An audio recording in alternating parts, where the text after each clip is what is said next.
और चलिए आप खबरें देखते हैं विस्तार से। कल 7वें चरण के लिए वोटिंग होगी। 8 राज्यों की 57 सीटों के लिए वोट डाले जाएंगे और 7वें चरण में यूपी की भी 13 सीटों पर वोटिंग होनी है। साथ ही दुधी विधानसभा उपचुनाव के लिए भी कल मतदान होगा।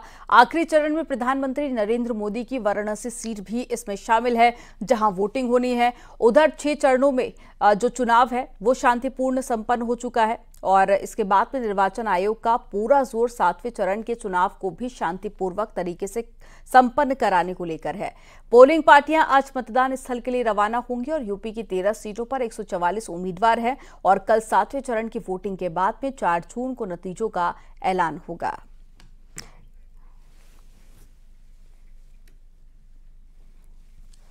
सातवें और आखिरी चरण के लिए प्रचार का शोर थम चुका है।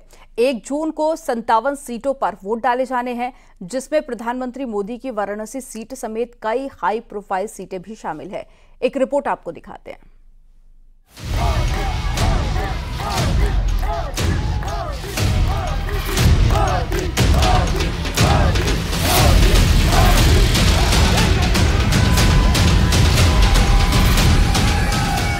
ये देश के नक्शे की वो तस्वीर है जहां आखिरी चरण के लिए 1 जून को वोट डाले जाने हैं।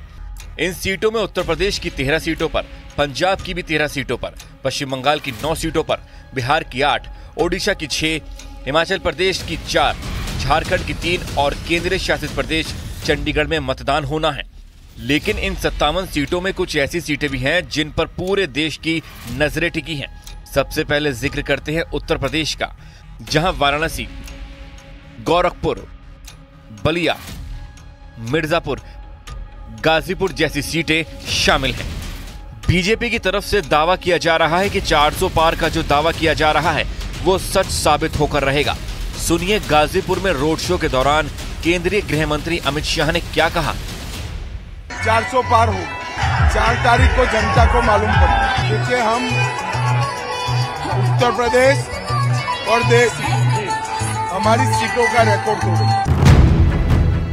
उधर गोरखपुर जैसी हाई प्रोफाइल सिटी पर चुनाव लड़ रहे रवि किशन के समर्थन में योगी आदित्यनाथ ने भी प्रचार किया और यूपी को पूरी तरह से माफिया मुक्त कराने का वादा किया। उत्तर प्रदेश अब माफिया मुक्त लगभग हो चुका है। जो बाकी एक आध बचे होंगे उनको भी वे भी सफाया हो जाएगा। इनके वॉर रूम में बाल नोचे जा रहे हैं। अब ब्लेम गेम शुरू होगा। 4 जून के बाद इसको कोसेंगे, उसको कोसेंगे। आप देखिएगा ना, ये 26 लोग प्रधानमंत्री बनना चाह रहे थे। हम लोग 5 जून के बाद फिर से हमारे पास लिस्ट आ जाएगी पूरी साल की। हम लोग कहीं ना कहीं किसी कार्यक्रम में फिर 5 साल जैसे चलते हैं वैसे चलने लगेंगे और देश की सेवा, गरीबों की सेवा करेंगे।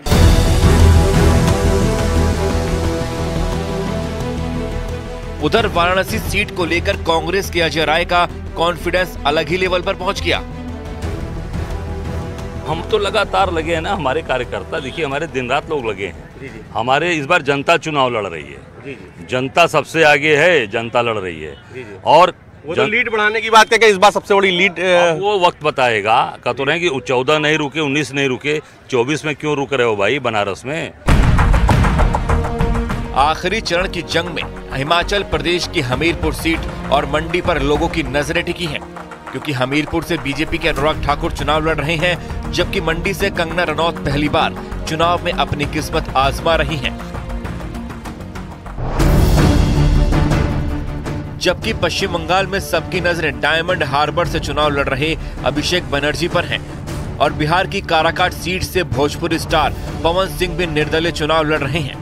यानी आखिरी चरण का यह रण दिग्गजों की किस्मत का फैसला करने वाला है।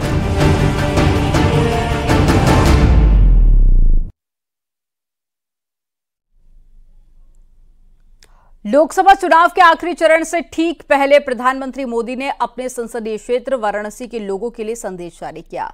उन्होंने कहा कि काशी के लोगों को 1 जून के लिए नया रिकॉर्ड बनाना है। उन्होंने कहा कि मेरे लिए काशी भक्ति शक्ति की नगरी है। इस नगरी का प्रतिनिधि होना बाबा विश्वनाथ की असीम कृपा से और आप काशीवासियों के आशीर्वाद से ही संभव है। ये नए भारत के निर्माण का चुनाव है। युवाओं का उत्साह बूथ पर दिखना चाहिए। बार का चुनाव नव काशी के साथ विकसित भारत के निर्माण का चुनाव हो। काशी के लोगन के 1 जून के दिन नया रिकॉर्ड बनावे के हो। साथियों, बीते 10 वर्ष में केंद्र सरकार के हर योजना में काशी हमार साथ देले हो, हमके मार्गदर्शन देले हो। बाबा विश्वनाथ का भव्य धाम, काशी रिंग रोड का प्रोजेक्ट, बनारस के रेलवे स्टेशन का विकास, गंगा घाट के विकास से रोपवे प्रोजेक्ट तक हर योजना काशी ही नहीं पूरे पूर्वांचल के नए विकास से जोड़ले हो। अब ये विकास का गति आपके वोट से आगे बढ़े वाली हो। हमरे नामांकन के दिन युवा पीढ़ी कैसे एक अलग उत्साह में रहल, अब यह उत्साह हर बूथ पर दिखे, हमार यह आग्रह हो।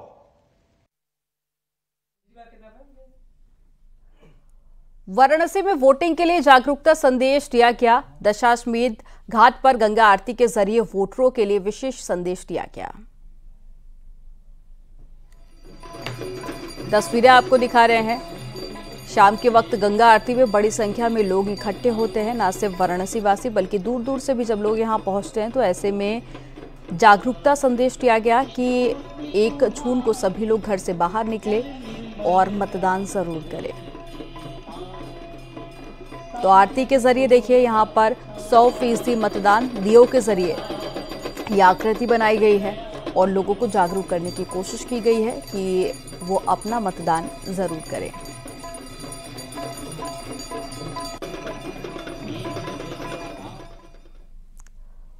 लोकसभा चुनाव का प्रचार खत्म होने के बाद में प्रधानमंत्री मोदी ध्यान लगाने के लिए कन्याकुमारी पहुंचे हुए हैं।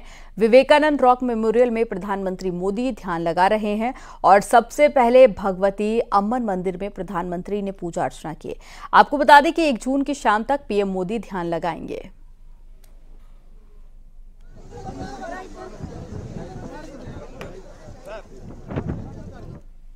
तस्वीरें आपको दिखा रहे हैं। ये ध्यान लगाने से ठीक पहले की तस्वीरें हैं जब पीएम भगवती अम्मन देवी मंदिर पहुंचे, जहां पर पहुंच के उन्होंने पूजा अर्चना किया और इस दौरान जो मंदिर के महंत थे उन्होंने प्रतिमा भी भेंट की है प्रधानमंत्री को।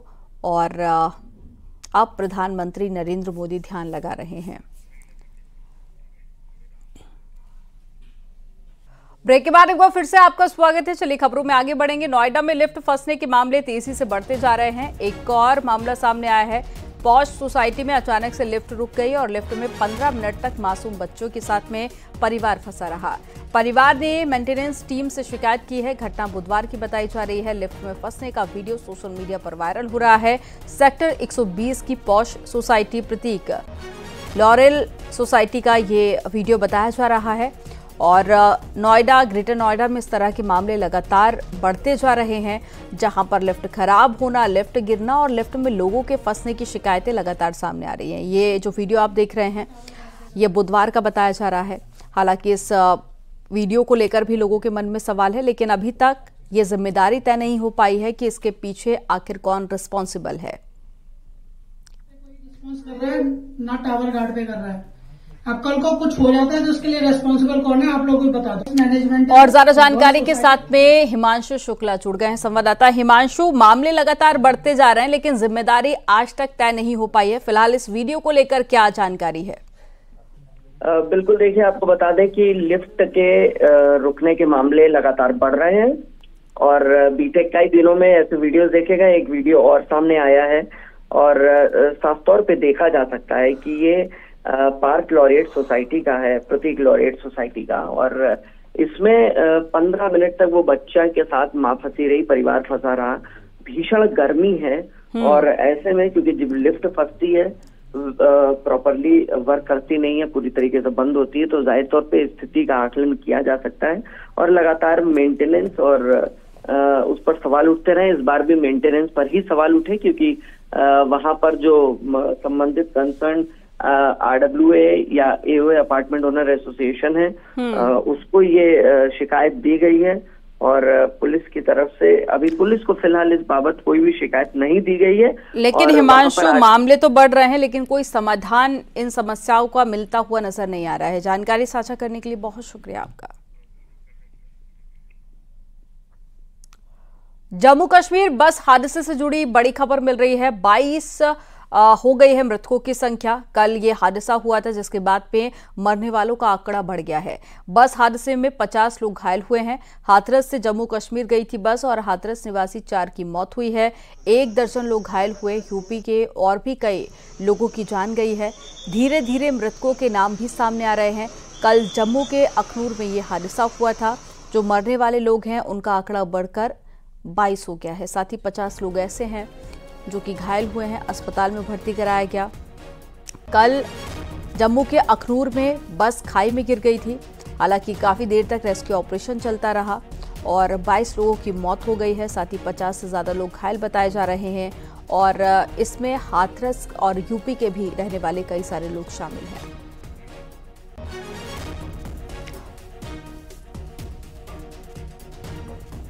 जम्मू कश्मीर बस हादसे में आर्थिक मदद का भी ऐलान कर दिया गया है। मृतकों के परिजनों को 2-2 लाख रुपए की आर्थिक मदद दी जाएगी। घायलों को 50-50 हजार रुपए की आर्थिक मदद दी जाएगी। सीएम योगी आदित्यनाथ ने हादसे पर दुख जताया। मथुरा, अलीगढ़, हाथरस पुलिस को संपर्क करने को भी कहा है। मुख्यमंत्री योगी आदित्यनाथ ने हादसे पर दुख जताया। एक्स पर सीएम योगी आदित्यनाथ ने लिखा, जम्मू कश्मीर में बस हादसे में मृतकों के परिजनों के प्रति संवेदना है। अधिकारियों से संपर्क बनाए रखने के निर्देश दिए हैं। सीएम योगी ने घायलों के जल्द ठीक होने की कामना भी की। ये हम आपको एक्स पर पोस्ट भी दिखा रहे हैं जो कि सीएम योगी आदित्यनाथ की तरफ से किया गया था।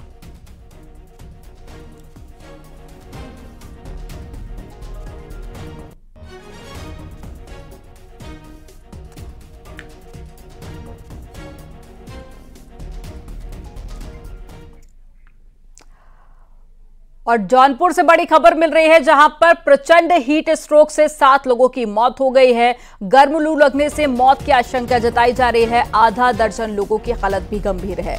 फायर सेंटर भेजा गया है। गर्मी लगातार बढ़ती जा रही। कई जगह पर तापमान 50 से ज्यादा पहुंच चुका है।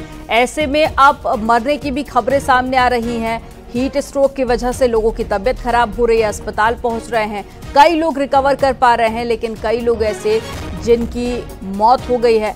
अब ऐसे में गर्मी एक बड़ा चिंता का विषय भी बनता जा रहा है क्योंकि लगातार टेम्परेचर बढ़ रहा है।